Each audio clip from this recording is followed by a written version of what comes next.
Assalamualaikum warahmatullahi wabarakatuh. Temu kita kembali dalam perkuliahan online pada pagi hari ini. Tanpa terasa, ternyata kita sudah memasuki minggu yang kelima dari perkuliahan online. Eh, Tentu teman-teman merasa bosan. Menurut saya itu manusiawi. Kenapa? Karena kalau ada manusia yang tidak pernah merasa bosan, kita perlu bertanya, jangan-jangan kita bukan di dunia lagi. Jangan-jangan kita sudah di sorga. Selagi kita masih di dunia, bosan itu adalah sangat manusiawi. Tetapi yang tidak manusiawi adalah ketika kita dikalahkan oleh kebosanan tersebut. Ketika kita dikalahkan oleh kejenuhan tersebut, itulah yang tidak manusiawi. Ada sebuah cerita, seorang kakek yang menempati sebuah gubuk di atas sebidang tanah yang sangat luas milik dia. Karena setiap hari dia hidup di sana dan tinggal di sana. Kemudian kakek ini merasa jenuh dan merasa bosan dengan tempat tinggalnya tersebut. Kakek tadi mendatangi kantor sebuah periklanan. Kemudian dia menyampaikan maksud dia bahwa dia ingin menjual tanah dan gubuknya tersebut. Setelah dijelaskan luasnya berapa, kemudian deskripsinya seperti apa, tukang iklan mulai menulis iklan itu. Setelah ditulis oleh tukang iklan, dia membacakan kepada kakek tadi. Dijual sebidang tanah dengan gubuk yang ada di atasnya. Lokasi ini merupakan lokasi yang sangat indah. Di pagi hari saudara akan bisa merasakan terpaan sinar mentari, mendengarkan kicauan burung dan gemercik air. Tempat ini merupakan tempat yang luar biasa dan sangat asri, terutama bagi saudara yang ingin menikmati hari tua saudara dengan indah dan penuh ketenangan. Akhirnya kakek tadi bertanya kepada tukang iklan, tolong dibacakan sekali lagi. Setelah dibacakan oleh tukang iklan, dijual sebidang tanah dengan gubuk yang ada di atasnya. Lokasi ini sangat indah dan sangat asri. Saudara bisa merasakan terpaan sinar mentari pagi, mendengar kicauan burung, gemercik air, dan ini merupakan lokasi yang sangat strategis dan sangat indah untuk menikmati hari tua dengan penuh kedamaian dan ketenangan.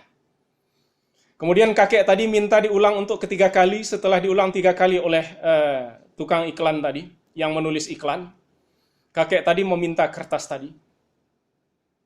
Kemudian dibaca. Setelah dibaca oleh kakek tadi, dia langsung menyobek kertas tadi. Apa katanya? Saya tidak jadi menjual rumah saya. Tukang iklan bertanya, kakek, kenapa kakek tidak jadi menjual rumah kakek? Tidak jadi menjual gubuk kakek? Melalui saudara, ternyata saya bisa melihat potensi yang luar biasa pada tempat hunian saya. Ini yang tidak saya sadari selama ini. Kejenuhan saya terhadap tempat tinggal saya. Kebosanan saya terhadap gubuk dan kebun yang ada di sekitar gubuk saya. Karena saya tidak bisa berdamai dengan diri saya. Sekarang melalui Anda saya bisa berdamai dengan diri saya. Dan saya akan jadikan tempat itu sebagai hunian masa tua saya. Dan saya akan menikmati hari tua saya di tempat tersebut. Jadi ternyata kebosanan itu lahir karena kita tidak mampu berdamai dengan diri kita dan tidak mampu berdamai dengan lingkungan kita. Betapa banyak orang-orang yang tinggal di tempat yang gelap tetapi melahirkan pikiran-pikiran yang luar biasa. Bukankah Buya Hamka melahirkan tafsir Al-Azhar di dalam gelapnya penjara? Begitu juga. Bukankah Tang Malaka melahirkan Madiloh, karya yang monumental di dalam sejarah hidupnya, justru di emperan tokoh? Bukankah Al-Ghazali melahirkan karya Ihya Ulumuddin. Itu pun di tengah-tengah kegelapan sebuah ruangan yang ada di bawah menara sebuah masjid di Syam atau di Syria sekarang.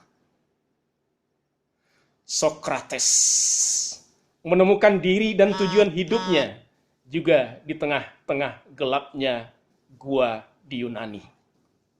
Bahkan Nabi Ibrahim memulai pencarian tentang Tuhan, itu pun di tengah-tengah gelapnya gua tempat dia tinggal. Bahkan Allah mengutus Jibril kepada Nabi Muhammad, itu pun di tengah-tengah gelapnya gua di tempat Nabi bertahanus. Social distancing yang kita alami selama ini jangan membuat gelap jiwa kita.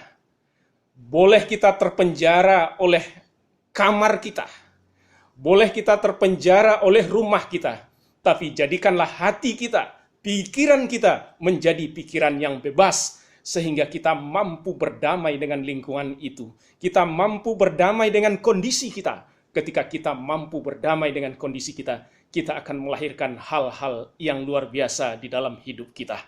Tetapi ketika kita tidak mampu berdamai, dan kemudian mengeluh terhadap kejenuhan itu, mengeluh terhadap kebosanan itu, maka keluhan dan pikiran negatif yang kita lahirkan dari keluhan-keluhan itu akan menyerap energi positif yang ada di dalam diri kita, sehingga kita kehabisan energi untuk berbuat sesuatu yang lebih baik untuk masa yang akan datang, lebih baik untuk diri kita, dan juga sesuatu yang lebih baik untuk masa depan peradaban kita. Untuk itu, mari kita lawan kejenuhan, mari kita lawan kebosanan dengan berdamai dengan diri kita. Silahkan ketua kelas untuk membangunkan teman-teman yang ada di grup. Kita akan mulai perkuliahan pada pagi hari ini dengan berdoa kepada Allah. Itu sebagai pengantar kuliah yang saya sampaikan. Terima kasih. Lanjutkan kepada ketua untuk membangunkan temannya. Kita mulai perkuliahan di grup. Selamat diskusi pada pagi hari ini. Semoga hari ini lebih menyenangkan dan lebih damai dari hari-hari sebelumnya.